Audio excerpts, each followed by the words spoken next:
পৃথিবীর সকল মাই হচ্ছে সম্মানজনক। সো তাকে প্রথমে সালাম জানাচ্ছি, আসসালামু আলাইকুম আম্মাজান।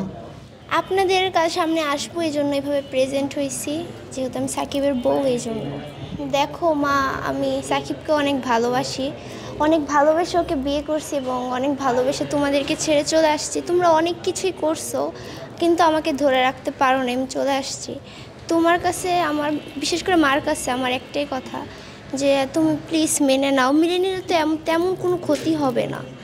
আর সন্তান সুখে থাকলে শুনছি মা বাবাও সুখে থাকে। আমি এটাই বলবো, আমার মা বাবা যেন আমাকে মেনে নেয়। এখন মানুক বা পরে মানুক, আমি অপেক্ষা করব, সমস্যা নেই।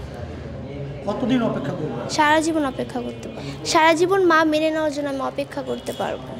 পৃথিবীর সকল মাই হচ্ছে সম্মানজনক।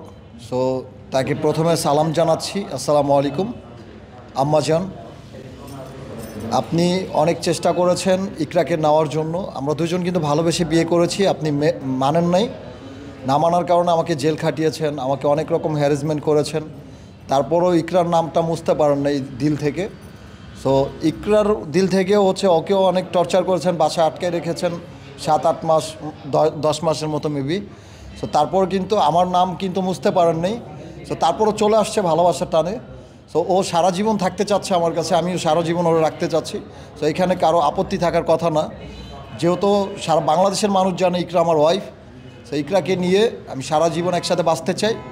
আপনি যদি মেনে নাও নেন, আপনি দোয়া করবেন আমাদের জন্য। অনেক স্মৃতি আছে মার সাথে। দুই একটা স্মৃতি আমাদেরকে বলুন।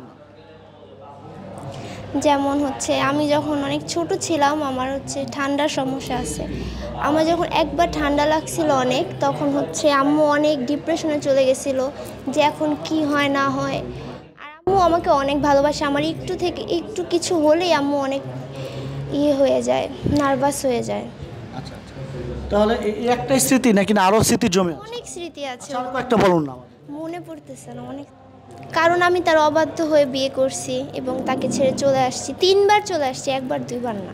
এজন্য মা একটু ক্ষিপ্ত। বাবাকে আমি একদমই কাছে পাইনি, ছোটো থেকে বাবা দূরে থাকতো, তো বাবার সাথে আমার কোনো স্মৃতি নাই, কিন্তু বাবাকে অনেক ভালোবাসি, এইটাই। বাবাকে স্মৃতি নাই কোনো বাবার সাথে। বাবার সাথে কোনো স্মৃতি নাই, তাহলে আপনি আপনার মার কাছে থাকতেন? হ্যাঁ, মার সাথে অনেক স্মৃতি আছে, বাবার সাথে নাই। আচ্ছা, মার সাথে কখনো কোথাও বেড়াতে গিয়েছেন? হ্যাঁ, বেড়াতে 1বার 2বার না, বহুবার গেছি। কোথায় কোথায় যেতেন বেশিরভাগ? সোনারগাঁও জাদুঘর, তারপরে হচ্ছে বিভিন্ন বড় বড় রিসোর্টে যাইতাম। নানি বাড়ির এলাকায় আর কি, সোনারগাঁ। আমি রাস্তায় থাকতে রাজি আছি সাকিবের সাথে। মানে আর কি প্রশ্ন কর। এখন আপনাকে একটা কথা বলি, আমি এত অসুস্থতার মাঝেও শান্তি এবং স্বস্তি পেয়েছি এই কারণেই যে ইকরা আমাকে প্রতিনিয়ত ভালোবেসে গেছে এবং সারা জীবন ভালোবাসবে, এটা আমি জানি। কারণ ও আমার অসুস্থর সময় যেহেতু আমার পাশ থেকে সরে নেই, ফোনে হোক যেভাবে হোক সাথে ছিল, যোগাযোগ ছিল। ইভেন আমি সুস্থ হওয়ার সাথে সাথে চলে আসছে, এটাই অনেক কিছু। কারণ ও তো অসুস্থর মধ্যেও অনেকবার আমাকে ফোন দিয়ে বললো আমি চলে আসবো। আমি নিজেই তো আরতে পারি না, আমি তোমাকে নিয়ে কোথায় যাব, বলো নি বলছে, কিন্তু আমি তখন হচ্ছে অ্যাকসেপ্ট করি নাই। ও হুটহাট করে যখন এই পরশুদিন ফোন দিয়ে বললো যে আমি তোমার কাছে চলে আসতেছি, আমি বের হয়ে গেছি বাসা থেকে, তখন তার বলা যায় না বের হয়েও না। তখন আমি যেই সিচুয়েশনে ছিলাম ওই সিচুয়েশনে ওকে রিসিভ করছি, যে ওরা আগে রিসিভ করতে হবে।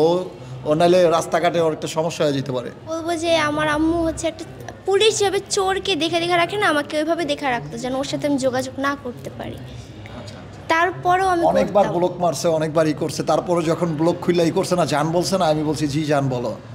দেশবাসীর উদ্দেশ্যে একটা কথাই বলতে চাই, সবাই দোয়া করবেন আমাদের জন্য, এবং আমাদের যেন কোনো রকম বাধা বিপত্তি না থাকে, আমরা যেন শান্তিভাবে সাংসারিক জীবনে এবং পার্সোনাল লাইফ লিড করতে পারি, ভালোভাবে লাইফ লিড করতে পারি। সো এটাই আপনাদের কাছে চাওয়া। সো কেউ বাজে কমেন্ট করবেন না, আর যারা বাজে কমেন্ট করবেন তারা ভবিষ্যতে লাইফে ভালো কিছু করতে পারবেন না। দেখবেন আমাদের বাজে কমেন্ট করতে করতে যেন আমরাই ভালো কিছু করে দেখাচ্ছি আপনাদেরকে, আপনারা কিন্তু কিছুই করতে পারবো না। তখন আপনাদের বলছি যে আপনারা ভালো কিছু করে দেখান, আর মানুষের দুর্নাম করাচ্ছে সুনামটা করেন, সুনাম করলে আপনাকে আল্লাহ ভালোবাসবে। Thank you.